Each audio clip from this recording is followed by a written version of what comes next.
Good morning, curators. Welcome back for another little mini episode of the Yarn Curator. My name is Naomi and welcome to my channel where I like to talk about knitting, spinning, the fiber arts, and what I've been making. Today I'm coming to you with another finished object video, a little bit of a pattern review for a new pattern being released by Jenn Stiengass. This is the Alden top. It should be released the same day that I'm publishing, October 27th, 2020. And I was lucky enough to be one of the people that Jenn chose to test knit this pattern. And I just thought I would do a quick rundown of it if you're interested in knitting it, or you're interested in knitting color work for the first time. Hopefully this video will be helpful and interesting to you. So this pattern is made from a yoke construction and it's worked top down seamlessly. So that means you cast on at the neck, you work a series of increases spaced across the neckline to increase to shape around your shoulders, and then you divide for your sleeves and work the body down from there in the round. Got a little bit of hair on me. Sexy. And so for this pattern, I didn't do too many modifications. I'll get into those in a little bit for the nitty-gritty technical details. Jenn has this pattern written where you can either knit it as a 2-color or 3 colors, with the third color changing this motif right here in the middle of that color work section. For this pattern, I did the 2-color. My main color was this yarn from Less Traveled Yarn. It's a 75-25 superwash merino 25% nylon blend. The colorway is called Koi Coral. It's this absolutely beautiful coral peach pink and I really love it. I just kept picking it up when I was in the yarn store when I picked it up, and it came home with me. And I had originally bought this for a different pattern and it wasn't working out to gauge, but I really wanted to knit with this yarn. So here we are. The contrast color that I used is from Toad Hallow. It's I believe a slightly different base. This seems to have a little bit of a higher twist than the Less Traveled yarn, and the colorway is called Runaway to the Sea. It's this really pretty blue green with flashes of dark blue, purple, red, pinks, and green speckling throughout it. So it's really gorgeous, and I picked this up at SAF last year in 2019. Part of what inspired the color combination for this pattern, because this is a lot brighter and out of my usual comfort zone of things that not that I knit, I like doing color work sweaters, but normally I would do a much more subdued color combination than putting two kind of bold, bright colors together. Like I would normally go for more of a navy or even like a black or a gray with a color, like one super neutral and then one bright pop. So this pushed me out of my color comfort zone, and I'm really pleased with the color combination and how everything turned out. In part what inspired this color combination was a picture I took when Zoe and I went to EYF in 2018. Oh my God, was that 2018? No, it was 2019.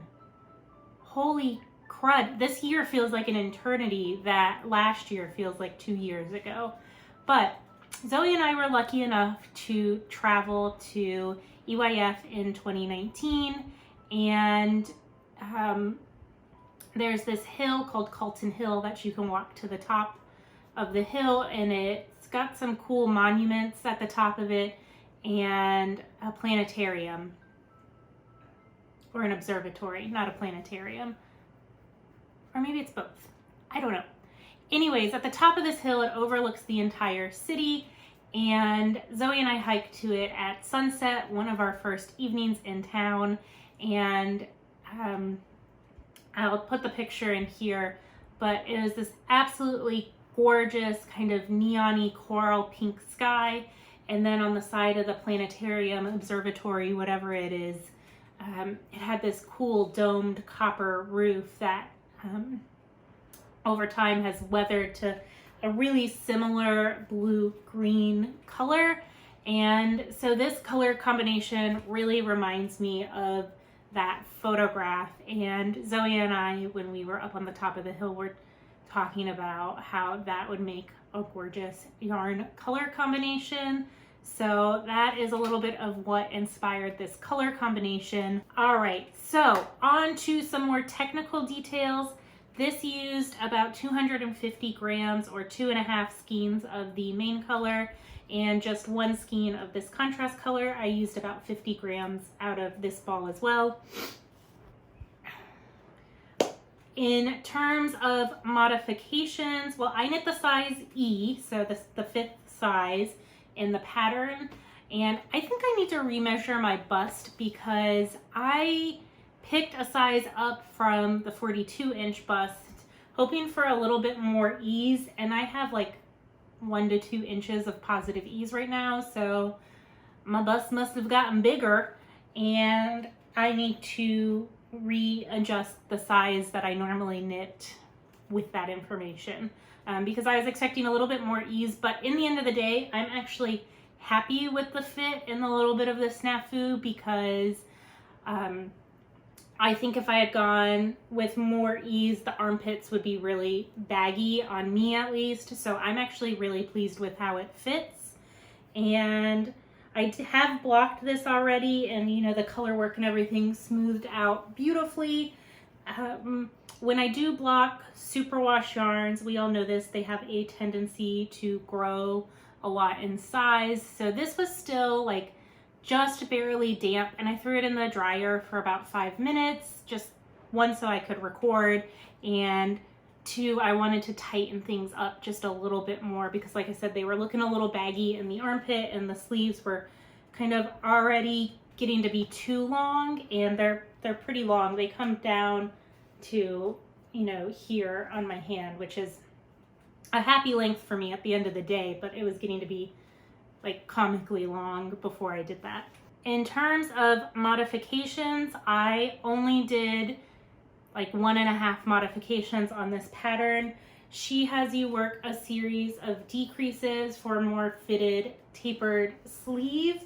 I know my arms are usually bigger than what most patterns write the circumference for the bust, and so I omitted those sleeve decreases, and this is why it's the half modification, is after I worked the color work section, there's a set of decreases right here around the cuff, so I worked those, and then I worked a set of second decreases so that cuff would be a little bit, it wouldn't be like, it'd probably be out to here if I hadn't done those decreases. And that was it for modifications. Otherwise, I knit the rolled collar. Oh, the other thing I did is I knit my hem a little bit longer. I believe in the pattern, she instructs you to do the 2x2 ribbing at the bottom for 3/4 of an inch. That seems like a baby hem to me, so I knit mine about 1.5 inches. It just didn't look right. And before I had blocked this sweater, that bottom hem was flipping up, but that's blocked out as well. In terms of how the pattern's written and the directions, I found this to be really clear, really straightforward, and I didn't really find anything surprising, you know, in the directions. You do, as I mentioned, you do work the increases, so you are working those as you're doing the color works. In terms of the color work chart itself, I only found a few of the rows to be tricky. I believe you finish working the increases by like the 15th row in the pattern, so you get that out of the way pretty quickly. And there was only a few spots,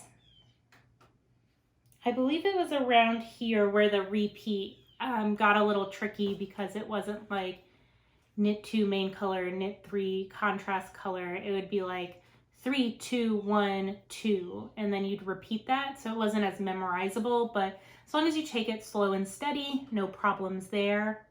In terms of like how fast I knit this, as I said, this was a test knit, so I kind of focused on it monogamously. Took me about a week to work the yoke, about another week to knit the body, and I really lost steam on this project on the sleeves. I did something new for me. I knit the sleeves 2 at a time, and I have to say I do and don't like it. If you think Sleeve Island is bad while you're working on one sleeve, you get to double the pain by knitting them 2 at a time, and they just felt like they were taking forever to knit, forever. And so eventually I just kept putting in a progress keeper so I could see I was actually making progress on the sleeves. I actually probably could have started this color work section like an inch sooner, but overall I'm really glad I slugged through and just made myself knit them a little longer because I love the length of the sleeves right now. And so I knit them, as I said, 2 at a time. When I got to the color work section, I pulled one sleeve off the needles, worked the color work in the round, and then bound off. Then I picked up the second sleeve, repeated the same process and bound off. And I have to say it was really nice, pretty much binding off both sleeves in the same day. I love that the sleeves are both exactly the same length, and yeah, so that was really nice. So I think the trade-off might be worth it. I don't know if I'll do it for every sweater or garment that I make, but I do have to say, yeah, I do have to say it has its pros and it has its cons. Knitting them 2 at a time makes it not the most travel-friendly project or Zoom-friendly because you're like flipping the sweater around. So yeah, otherwise I am just gonna put in some footage at the end, you guys, of how I've decided to style this, and I hope you guys enjoy that little bit of footage. I hope this video has been useful to you. If you did enjoy it, or any of the other finished object review videos I've posted in the past, hit that thumbs up button, hit the subscribe, the notification bell thing for notifications, and until next time, I hope you enjoy whatever you're making, crafting, or whatever brings you joy right now. I'll talk to you later. Bye.